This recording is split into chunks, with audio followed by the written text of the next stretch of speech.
Bueno, seguimos rastreando la verdadera historia de las Poquianchis, ahora sí que del 64 para acá, pues ya hagan cuentas, son muchísimos años después. Bueno, tú, Jorge, tú te metes, bueno, tu papá se mete a esta historia, ¿cómo se mete tu papá a esta historia?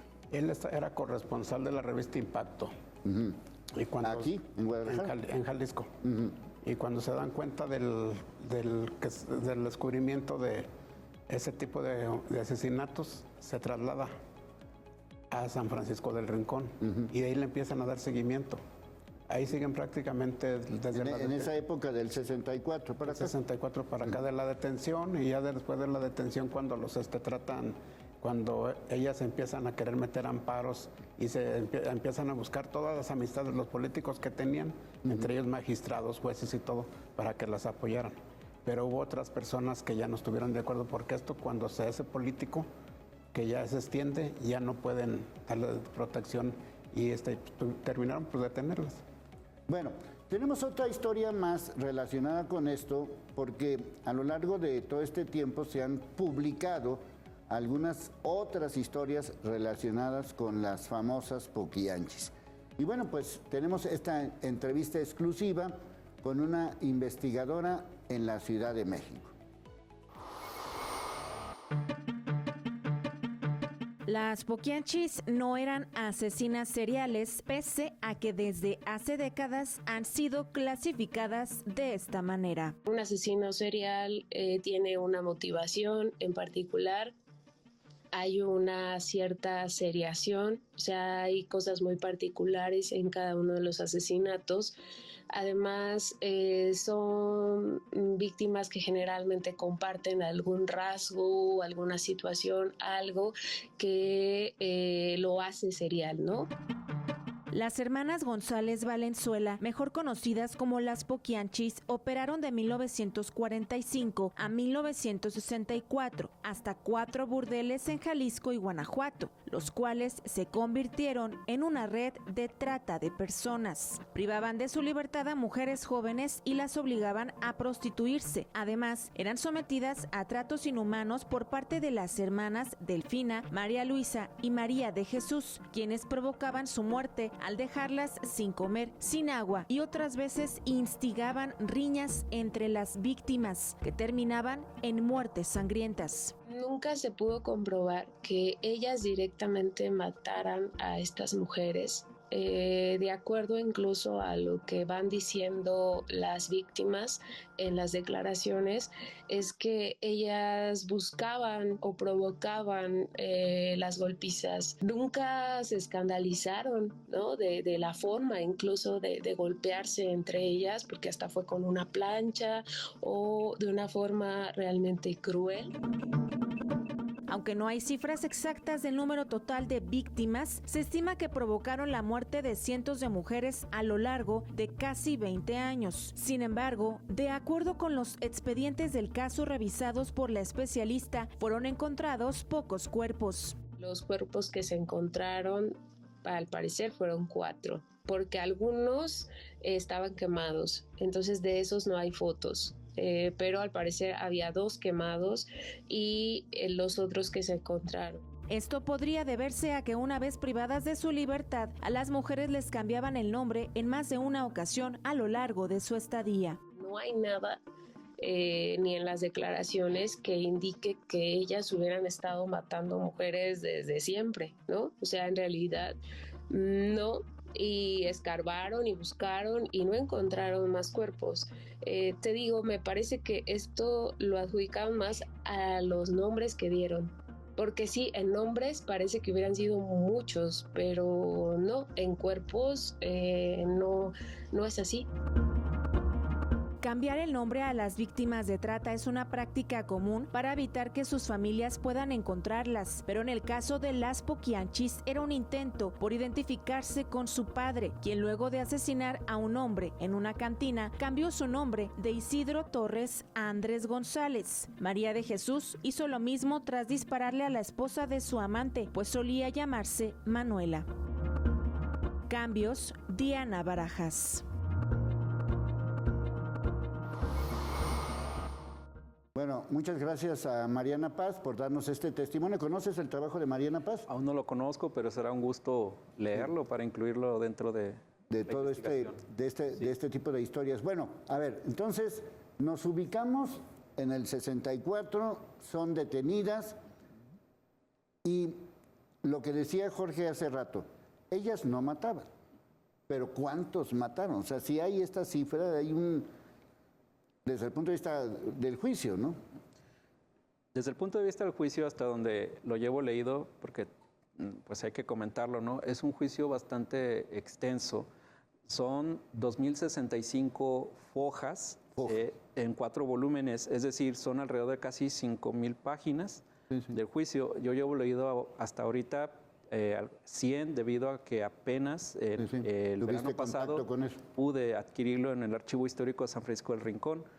¿Sí? De acuerdo a los careos que se están haciendo, o digo se están haciendo porque voy en el inter de que estoy... Ahorita lo estás viviendo. Exacto.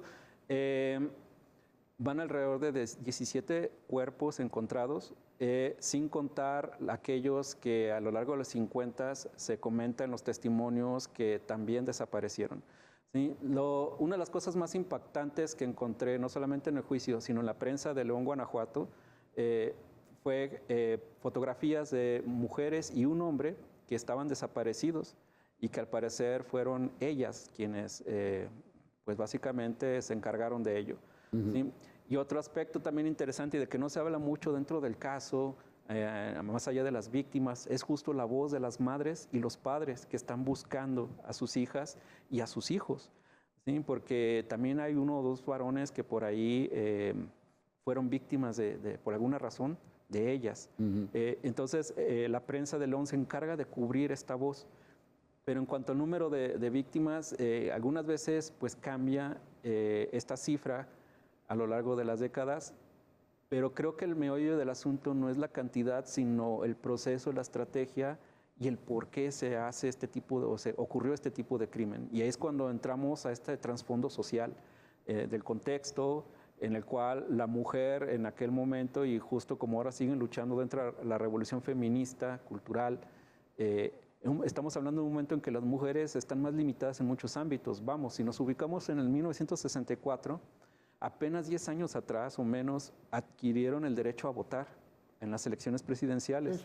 ¿Sí? Incluso la misma María de Jesús manifiesta en la entrevista estas limitantes tanto laborales, culturales, de derechos, etcétera, bajo las cuales ellas tuvieron que vivir y desarrollarse como el ser mujer en ese momento. Y es uno de los aspectos que también vale la pena analizar. ¿Sí? Incluso Alarma, hay una publicación bastante interesante en Alarma en el cual la doctora Esther Chapa, académica de la UNAM, en ese momento procardenista, explica que el fenómeno de las poquianchis es un resultado precisamente de estos vacíos legales y de derechos constitucionales que faltan para proteger a la mujer en el país, a la mujer mexicana de aquel entonces. Es por ello que es muy válida también, o yo veo muy válida, las luchas que han hecho a lo largo de estas décadas las mujeres, y con ello también bajo este clamor que viene de esta ola feminista, no solamente de la década de los 60, sino desde el siglo XIX hasta la época actual, es muy que dio origen al 8 de marzo, entre otros temas. Muchos de estos aspectos dieron origen al 8M, pero si vamos a ver este trasfondo social, más allá del número de cadáveres, tenemos que comprender justo la problemática que hay en el fondo. Ya mencionó el señor Jorge, esta red corrupta. ¿Sí? Incluso, como otro dato curioso, María de Jesús menciona que uno de sus clientes en León, Guanajuato, era un sacerdote, junto con su sacristán. Y era muy específico el tipo de mujeres que él solicitaba. ¿Sí? Y hace una pregunta muy fuerte, María de Jesús, dentro de esta entrevista. ¿Por qué los hombres que alguna vez me protegieron, hoy me han abandonado? Sí. Entonces, esa parte yo creo que convendría un poco como abundarla, como tú lo viviste, como lo vivió tu papá, en el sentido de que aparentemente era fácil vender niñas, ¿no? Es que una de las cosas que en ese tiempo había poca autoridad. Y la autoridad que había estaba coluida con ellos. Entonces las mamás iban a buscar a los hijos, a las hijas, y sencillamente les decían, no, pues no, aquí no hay nada, no hay nada, y en ese tiempo no les tomaban denuncia tampoco. O sea, como y después se fue actualizando, ya ve que hasta las 72 horas que desaparece alguien empiezan a tomarles la denuncia. En ese tiempo no había pues ese tipo de leyes. Bueno, aquí todos estos contubernios entre políticos, entre toda esta gente de alguna manera poderosa, pues nos puede marcar por algo que decías y que creo que es importante. Tampoco era común, pregunto, que mujeres tuvieran ese poder en aquel entonces, ¿no? Sí, de hecho, un aspecto que me parece bastante interesante es cómo Delfina pudo construir esta red a partir de estas relaciones clientelares que tuvo con ciertos sectores del poder municipal, dentro de la administración también estatal hasta cierto punto, y aprovechando huecos y vacíos, porque, ojo, ella también estaba apoyada por abogados que daban sus servicios para ampararla ante situaciones como, por ejemplo, la clausura que ocurrió en 1963. ¿Sí? E incluso se mencionan por ahí los nombres de estos abogados que eran sus cómplices, pero también se aprovechaban dentro de las constituciones, vamos a decir, estatales de Jalisco, la tolerancia a la prostitución. Bueno, si quieres ahí lo dejamos porque yo quisiera un poco abundar en esa parte de esa historia que dice uno, bueno, son historias que ya pasaron, ¿sí? Ya pasaron. Y todas las jovencitas desaparecidas que tenemos, pues muchas de esas historias todavía son actuales y por eso urgen cambios.